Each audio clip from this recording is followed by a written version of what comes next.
great to be with all of you today, and it's fantastic to see this filled room, all here talking about the importance of and celebrating something that is so immensely impactful, and that's women's athletics. You know, when Peel asked me to speak, I can tell you there's a single word for my reaction, which is thrilled. There's nothing I like better than really celebrating women's athletics and women's networking. But when I thought about what I wanted to talk about today, there's a different word for that, which is completely intimidated. Now, why, you might ask? Well, the answer is pretty simple. When you care about something a lot, it's hard to find the right words to talk about it. And when you think about what my other objectives might be, right, which is how to honor the rich tradition of William and Mary on Charter Weekend, definitely not to embarrass my daughter and not to embarrass her field hockey team, and not to make all the rest of you wish that you were already at the Ludacris concert. That's intimidating. And yes, I have seen Ludacris in concert. Okay, it will date me, but it's warm-up band for the Black Eyed Peas. Now, I might look like just a banker to all of you athletes in the room, but I do have some creds that I want to talk about. I stand before you as a former competitive swimmer, a fitness nut, an avid sport fan and spectator of all kinds of sports, and the most dreaded of all beings, a soccer, field hockey, lacrosse, swimming, and track mom. Most importantly, I stand before you as someone who has seen and personally experienced the impact of athletics and the powerful role that they can play in shaping lives. And that's really why we're here. That's what we're celebrating. When it comes to sports, my father had an incredible impact on me. Dad, too, was an avid, and I have to say, very eclectic sportsman. He taught me everything from how to shoot a bow and arrow, a muzzle-loading rifle, and how to throw a spiral football pass. Little did I know all these years later that my muzzle-loading rifle skills would come in handy with a possible second career here at William and Mary. In fact, I remember my first, but obviously from my crutches, not my last visit to the emergency room. It came when I was catching a pass thrown from my father and ran into the side of our house. The play call was famous in our family. Over the shoulder, double on two. Double meant you better be running fast. Over the shoulder meant your body better be moving in one direction, but your eyes turned back to look for the ball. And when that play was called in our family, not me or any of my siblings would take our eye off the ball. I'm proud to say that my family's commitment to women's athletics goes way beyond that tiny side of the house in Jackson, Michigan. In fact, my father and his sister, my aunt, who lived in two separate states at the time, did what we were describing about Millie earlier in the day. They played key roles in the writing of the rules and regulations involved in the implementation of Title IX in their respective states. Now, Title IX took effect 2 years before I went to high school. Prior to that, as many people in the room can tell you, there were no widely available girls' sports. Certainly none in my small hometown. Many of you in this room gratefully don't remember, won't even ever know those times. No soccer, no basketball, no field hockey, maybe in PE, but these sports otherwise simply didn't exist for girls. So as a freshman in high school, here was this whole new world of opportunity for me. I was part of the first class ever to have the opportunity for 4 full years of varsity athletics thanks to Title IX. I immediately joined the girls' swim team. What's hard about swimming, right? I am not ashamed to say I was a natural. Naturally terrible. You swimmers in the room know the kind of terrible I mean, the kind of naturally terrible where everyone claps just because you finished the race. In the world in which I grew up, championship pools had 6 lanes, and I was what was known as a lane 6 swimmer. Over the course of the next 4 years, I flat worked my tail off to change that. I set and focused on my goals. And I made sure that every day I did something, sometimes big, sometimes small, but something to contribute to my team. By the time I was a senior, the freshman who had struggled literally with every single lap was voted co-captain. And it wasn't because I'd become a super fast swimmer or had Olympic cuts. I hadn't. It was because my team had learned to trust the rigor and the discipline and the competitive spirit that I showed up with every day, and the skills that have helped me to this very day. My sister Anne, who's sadly 5 years younger than I am, and even more sadly, far more athletic than I am, was exposed to sports long before high school. Anne was the first girl in the state of Michigan to play boys' Little League in our hometown. Or should I say more accurately about my sister, she was the first girl to push, shove, and threaten her way onto the boys' Little League team. By the time she graduated from high school, she had lettered in 3 different varsity sports and been elected president of our student body. Anne is now a mergers and acquisitions rock star. She really rocks it in the business world, and just like me, she attributes her success in large part to athletics.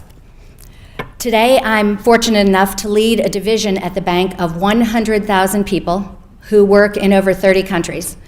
I've had the great fortune to represent clients in almost every single industry sector and almost, not quite, but almost every country. But it didn't start that way. I grew up in a small town. In fact, when I went to my first Michigan football game, there were 4 times as many people in the stadium as lived in my hometown. I didn't fly on an airplane till I was 15. We didn't have a shower in our house until I was a high school senior. When I went to my first fly-back job interview in college, I took pictures of my hotel room. And today, I still have those pictures, by the way. And today, I know my way very well around Beijing, around London, around Delhi.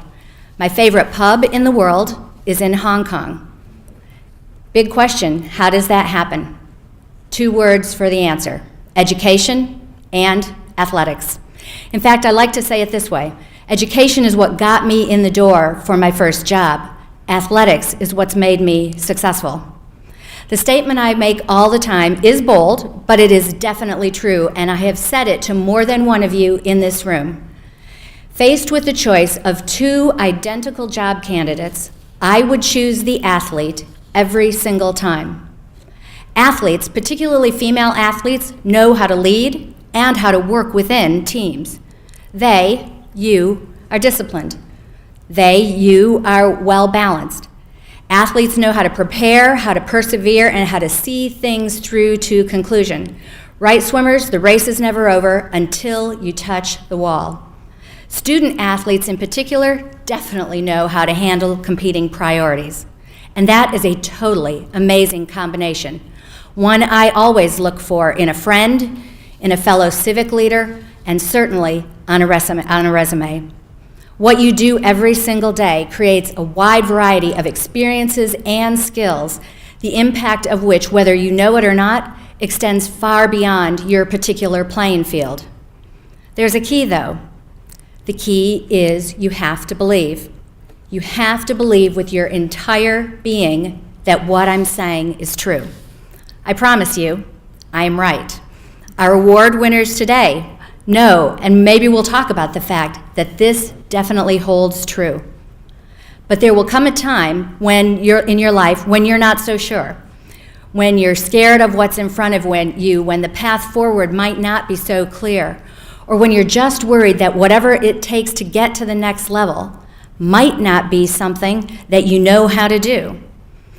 All of these feelings are valid, by the way. I have every one of these feelings every single day. And as women, the statistics would tell us that we have a lot more of these kinds of feelings of uncertainty than men. But the fact is, the truth is that you have faced your fears hundreds of times in your sports endeavors. And to borrow a line from a philosopher, Dr. Seuss, you won't let you down.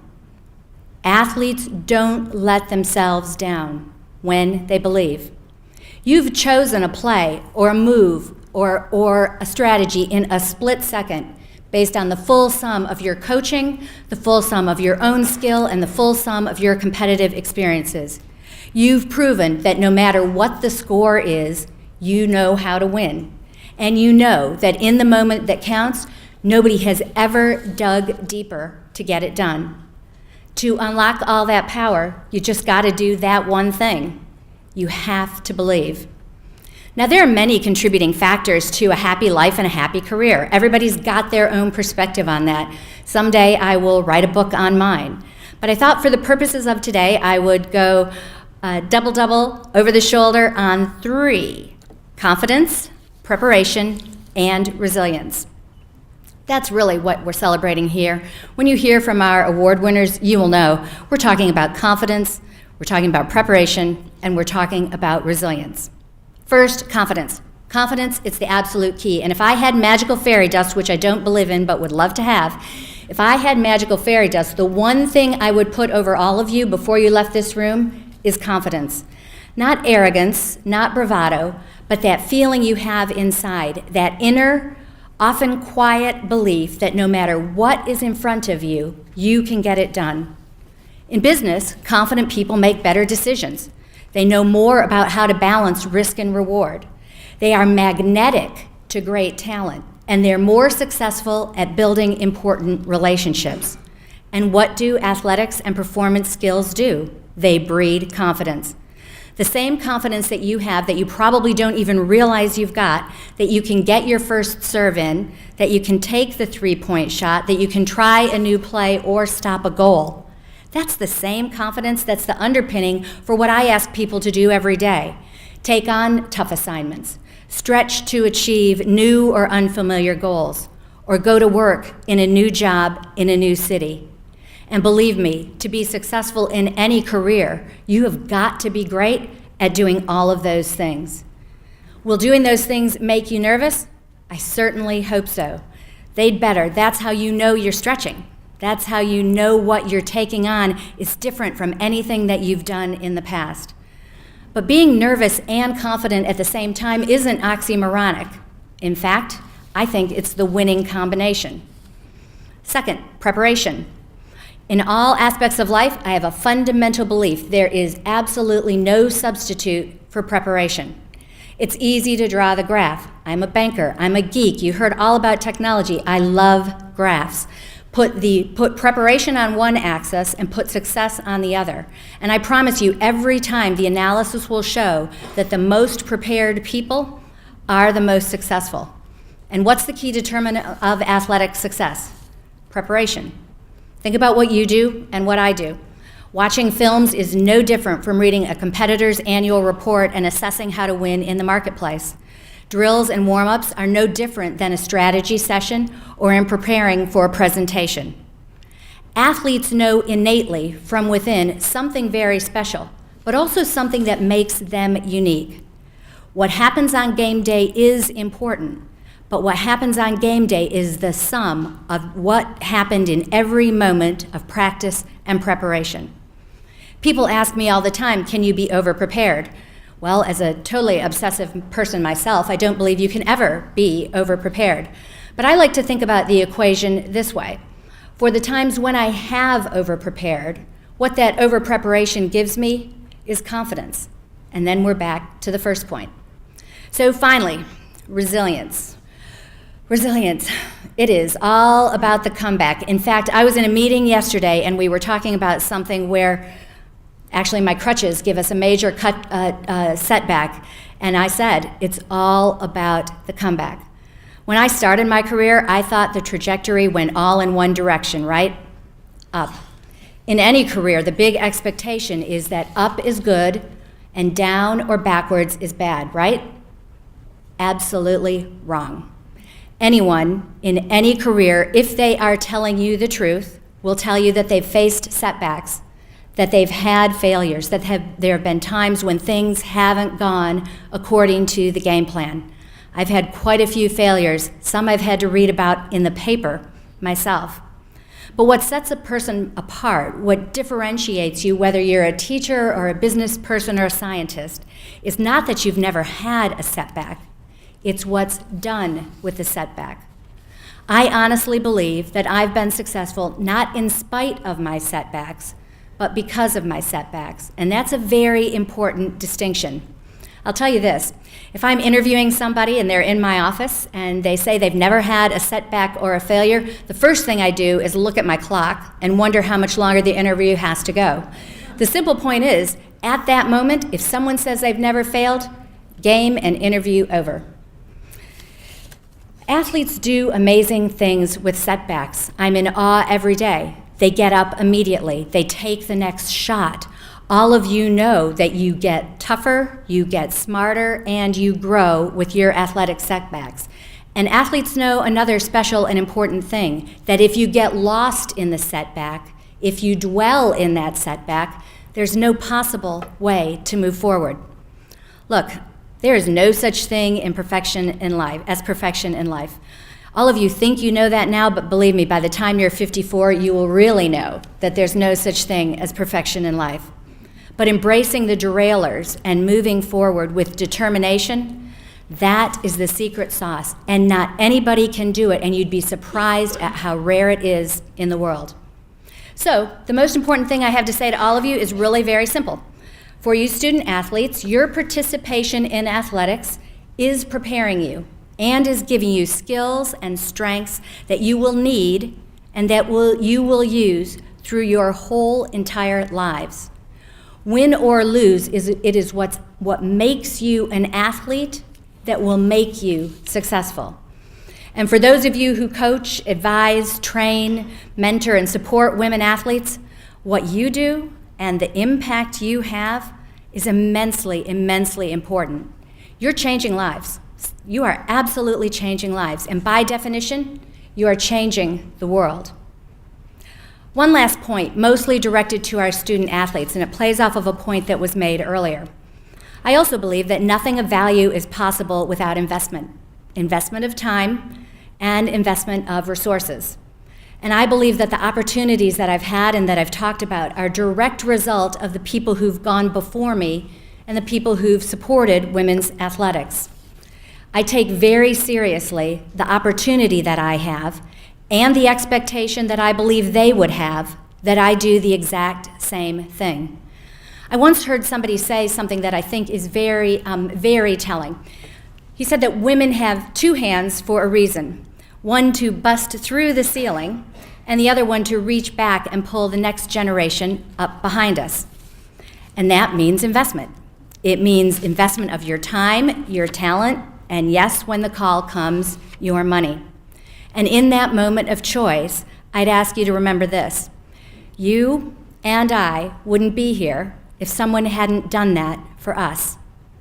And I wouldn't ask anything of you that I haven't asked or already done myself. So, in closing, I get to make the obvious statement. Right now, at this moment, I have absolutely the very best seat in the house. I get to see all of you. Look around. I hope you can take it in just for a second. This is a room that is full of promise and full of accomplishment. Congratulations to our award winners. I look forward to hearing from you, and I have loved learning about your accomplishments. Thank you, Peel, to you and your team. What an incredible event, and I can't wait to see how this flourishes in the future. I'll look forward to attending and sitting in the seat. Cheers to women's athletics. Go Tribe.